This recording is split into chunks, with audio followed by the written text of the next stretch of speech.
ಅನಾಥಾಶ್ರಮಗಳು ಕಮ್ಮಿ ಇದಾವೆ, ವೃದ್ಧಾಶ್ರಮಗಳು ಜಾಸ್ತಿ ಆಗ್ತಿದಾವೆ. ಅನಾಥಾಶ್ರಮ ಕಮ್ಮಿ. ಈಗ ಬೆಂಗಳೂರು ಮೈಸೂರಲ್ಲಿ ಮಾತ್ರ ವೃದ್ಧಾಶ್ರಮ ಕೇಳ್ದೋ, ಈಗ ಜಿಲ್ಲಾ ಕೇಂದ್ರದಲ್ಲಿ ವೃದ್ಧಾಶ್ರಮ ಬಂತು, ತಾಲೂಕಲ್ಲಿ ವೃದ್ಧಾಶ್ರಮ ಬಂತು, ಬಸ್ಸಾಳಗೂ ಬಂತು, 5 ವರ್ಷ ಮುದ್ದನಘಟ್ಟಕ್ಕೂ ಬರ್ತದೆ. ಹೇಳಿದ್ರೆ ಎಲೆಕ್ಷನ್ ಅವರು ಒಬ್ರು ಶಿಕ್ಷಣ ಫ್ರೀ ಮಾಡ್ತೀವಿ ಅಂದ್ರು, ಒಬ್ರು ಬಸ್ ಫ್ರೀ ಮಾಡ್ತೀವಿ ಅಂದ್ರು, ಅಕೌಂಟ್ ದುಡ್ಡು ಹಾಕ್ತೀವಿ ಅಂದ್ರು, ಒಬ್ರು ವರ್ಷಕ್ಕೆ 10,000 ಹಾಕ್ತೀವಿ ಅಂದ್ರು. ಪ್ರಣಾಳಿಕೆ ಅಂತ ಮಾಡಿಸ್ತಾರೆ, ಎಲ್ಲಾ ಪಕ್ಷದವರು ಮಾಡಿಸ್ತಾರೆ.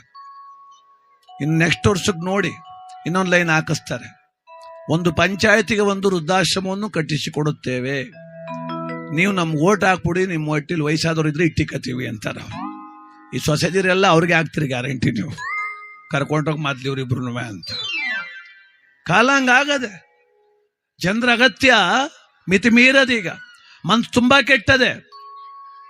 ಕೋಟ್ಯಾಂತರ ರೂಪಾಯಿ ಮನೆ ಕಟ್ಟವ್ರೆ, ಮನೆ ಮುಂದೆ ನಾಯಿ ಕಟ್ಟಾಕೋಕೆ ಅಂತ 3 ಲಕ್ಷ ಖರ್ಚು ಮಾಡಿ ಗೂಡು ಕಟ್ಸವನೆ, ಅವನ್ ಕರ್ಕೋಗಿ ವೃದ್ಧಾಶ್ರಮಕ್ಕೆ ಬಿಟ್ಟವನೆ. ನಾಯಿ ಗೂಡು ಕಟ್ಟಕ್ 3 ಲಕ್ಷ ದುಡ್ಡದೆ, ಅವನ್ ನೋಡ್ಕೊಳ್ಳೋ ಯೋಗ್ಯತೆ ಇಲ್ಲ ಪುಣ್ಯಾತ್ಮರಿಗೆ.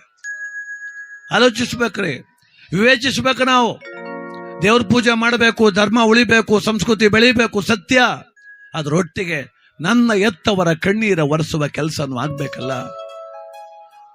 ನೋಡಿ, ಒಂದು ಮಗು ಅನಾಥ ಆದ್ರೆ ಸಾಕು, ಯಾರು ಅವರೇ ಚಿಕ್ಕವ ಸಾಕ್ತಾಳೆ, ದೊಡ್ಡವ ಸಾಕ್ತಾಳೆ, ಸೋದರತೆ ಸಾಕ್ತಾಳೆ. 80 ವರ್ಷದವ್ರು ಅನಾಥರಾಗ್ಬಿಟ್ರಿ, ಯಾರಪ್ಪ ಸಾಕರು? ಯಾರು ಸಾಕರು? ವಿವೇಕವಂತರಾಗ್ಬೇಕು ನಾವು. ಅದಕ್ಕೆ ಎಲ್ರಿಗೂ ಹೇಳ್ತಿದ್ರು, ಯಾರು ಸ್ಕೂಲ್ ಮೇಸ್ಟ್ರು ಪಾಠ ಮಾಡುವಾಗ ನಮಗೆಲ್ಲ ಹೇಳೋರು, ತಾಯಿ ತಂದೆ ದೇವರು, ಅವ್ರು ಚೆನ್ನಾಗಿ ನೋಡ್ಕೋಬೇಕು ಅನ್ನೋರು.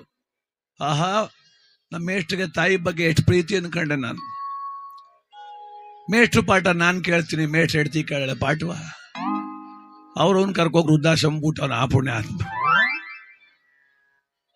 ನಿನಗೆ ಇಟ್ಟಿಲ್ಲ ಸಂದಿಗೆ ಅಂದವಳೆ ಬಿಟ್ಟು ಇನ್ನೇನ್ ಮಾಡ. ನಾನು ಸ್ಕೂಲ್ ಹುಡುಗ ಕೇಳ್ತಿದ್ದೆ ಮೇಷ್ಟ್ರು ಪಾಠ, ಹೆಂಡ್ತಿ ಕೇಳಾರ.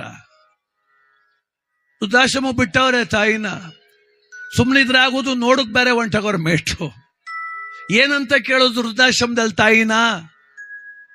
ಕೂತವ್ರೆ ಇವ್ರ 10 ನಿಮಿಷ, ಅಯ್ಯಮ್ಮ ಪಕ್ಕದಲ್ಲಿ ಕೂತವ್ರೆ, ಇವ್ರ ಬಾಯಿಲು ಮಾತಿಲ್ಲ, ಆಯಮ್ಮನು ಮಾತಿಲ್ಲ. ಕೊನೆಗೆ ಮೇಷ್ಟ್ರು ಧೈರ್ಯ ಮಾಡಿ, ಅವ್ವಾ ಚೆನ್ನಾಗಿದ್ದೀಯಾ ಅಂದವ್ರೆ. ಅವಮ್ಮ ಮೇಷ್ಟ್ರು ಅವ್ವ ಅಲ್ವಾ, ಬಹಳ ಬುದ್ಧಿವಂತಿ ಅವಳು. ಚೆನ್ನಾಗಿವನ್ ಕರ್ಮಗ, ಮನೆಗಿಂತ ಇಲ್ಲೇ ಪರವಾಗಿಲ್ಲ, ನಿನ್ನ ಹೆಡ್ತಿಗಿಂತ ಇವ್ರೇ ವಾಸೆ, ಸುಮಾರಾಗಿ ನೋಡ್ಕೊತಾರೆ ಅಂದ್ಲ ಅವಳು. ನಮ್ ಕಡೆ ಇದನ್ನ ಜೋಡ್ನೆ ಇಟ್ಟು ಅಂತಾರೆ, ಸಾಲ್ ಸುತ್ಕ ಹೊಡಿದು ಅಂತ. ಆ ತಾಯಿ ಆ ದುಃಖದಲ್ಲೂ ಮಗನಿಗೆ ಹೇಳಿದ್ಲು, ಮನೆಗಿಂತ ಇಲ್ಲೇ ಪರವಾಗಿಲ್ಲ ಮಗ, ಚೆನ್ನಾಗಿ ನೋಡ್ಕೊತಾರೆ, ನೀನ್ ಎಡ್ತು ಇಟ್ಟಿಕ್ತಿದ್ಲು, ಇವ್ರು ಇಕ್ತಾವ್ರೆ ಅಂದ್ರೆ ಅವಳು ಬೈಕ ಇಕ್ತಿದ್ಲು. ಕನ್ ಮಗ ಇವ್ರೇನ್ ಬೈದಿಲ್ಲ, ದುಡ್ಡು ಕೊಟ್ಟಿದ್ಯಲ್ಲ ಸುಮ್ನೆ ಇಕ್ತಾರೆ ಅಂದ್ಲು. ಹೋಲಿ ಬಿಡವ, ಏನೋ ನನ್ನ ಟೈಮ್ ಸರಿ ಇಲ್ಲ ಅಂದ್ರು ಮೇಷ್ಟ್ರು. ಅದಕ್ಕೆ ತಾಯಿ ಅಂದ್ಲು, ನಿನ್ ಟೈಮ್ ಚೆನ್ನಾಗದೆ ಕಣಪ್ಪ, ನಿನ್ ಟೈಮ್ ಚೆನ್ನಾಗದೆ. ಮನೆಗೆ ಬತ್ತಿದಂಗೆ ಬಂದಾನು ಕೆಡ್ತಿ ಅವಳೆ, ನೀರು ಕೊಡೋಕ್ ಮಗಳವಳೆ, ಬ್ಯಾಗಿಸ್ಕೋಕ್ ಮಗ ಅವನೇ. ನಿಂಗೆ ಅಷ್ಟೇನು ಅಂತ ಕೇಳೋಕ್ ನಿನ್ ಬಾಮೈಕ್ಲ 5 ಜನ ಅವ್ರ ಕಣಪ್ಪ. ನನ್ ಟೈಮ್ ಹೇಳು, ನನ್ ಟೈಮ್. ನಾನು ನನ್ನ ಗಂಡಿಬ್ಬರುವೆ 20 ಎಕರೆ ಹೊಲ ವ್ಯವಸಾಯ ಮಾಡಿಸ್ತಿದ್ದೋ. ಕೆಲ್ಸಕ್ಕೆ ಬಂದವರ ಮಕ್ಳು ನೋಡ್ದಂಗೆ ನೋಡ್ಕೊತಿದ್ದೆ, ಮಕ್ಳು ಕಣ್ಣಂಗೆ ಕಾಣ್ತಿದ್ದೆ ನಾನು. 20 ಜನಕ್ಕೆ 30 ಜನಕ್ಕೆ ಒಬ್ಬಳೇ ಅಡುಗೆ ಮಾಡಿ ಬಡಿಸ್ತಾ ಇದ್ದೆ. ನಮ್ಮ ಮನೇಲಿ ಶನಿಮಾತ್ಮನ್ ಕತೆ ಮಾಡಿಸಿದ್ರೆ 100 ಜನಕ್ಕೆ ಅಡುಗೆ ಒಬ್ಬಳೆ. ಯಾವ ಭಟ್ರು ಇಲ್ಲ ಕಣಪ್ಪ, ಯಾವ ಭಟ್ರು ಇಲ್ಲ, ಯಾರು ಇಲ್ಲ. ಮನೇನು ನಾನೇ ತೊಳಿಬೇಕು, ದೇವ್ರ ಪೂಜೆನೂ ನಾನೇ ಮಾಡಬೇಕು, ದನಿಗೆ ಹುಲ್ನೂ ತರಬೇಕು.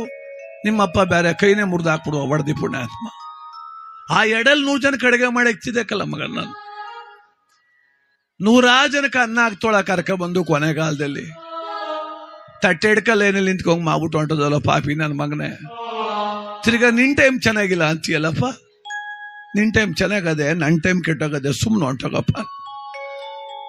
ಮೇಷ್ಟ್ರಂದ್ರು, ತಪ್ಪಾಯ್ತು ಬಿಡವ, ನನ್ನ ತಪ್ಪಾಯ್ತು.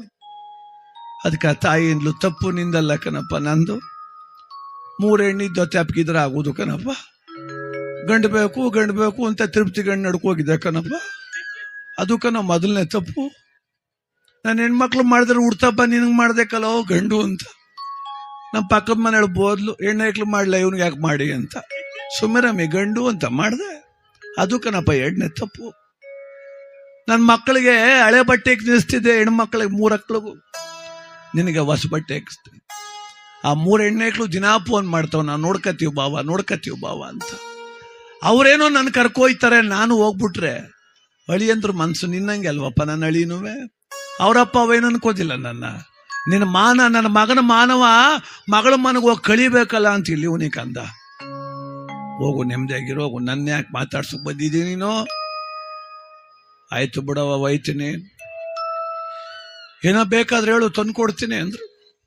ಅದಕ್ಕೆ ಅವಮ್ಮ ಅಂದ್ಲು, ಒಳ್ಳೆ ಕೆಲಸ, ಈ ರೂಮ್ಗೆ ಒಂದು ಪ್ಯಾನ್ ಹಾಕ್ಸ್ಬಿಡಪ್ಪ ಅಂದ್ರು.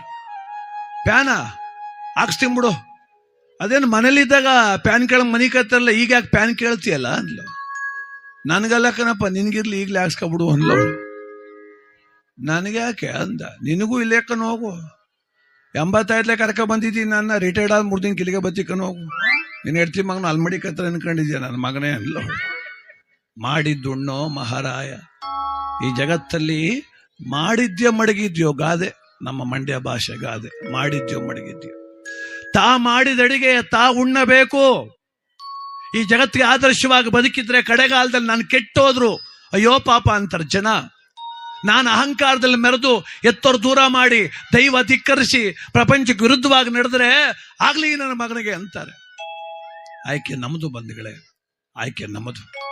ಆಯ್ಕೆ ಅಂತೆ ಬದುಕೋಣ, ಜೀವನ ಚೆನ್ನಾಗಿ ಇಟ್ಕೊಳ್ಳೋಣ.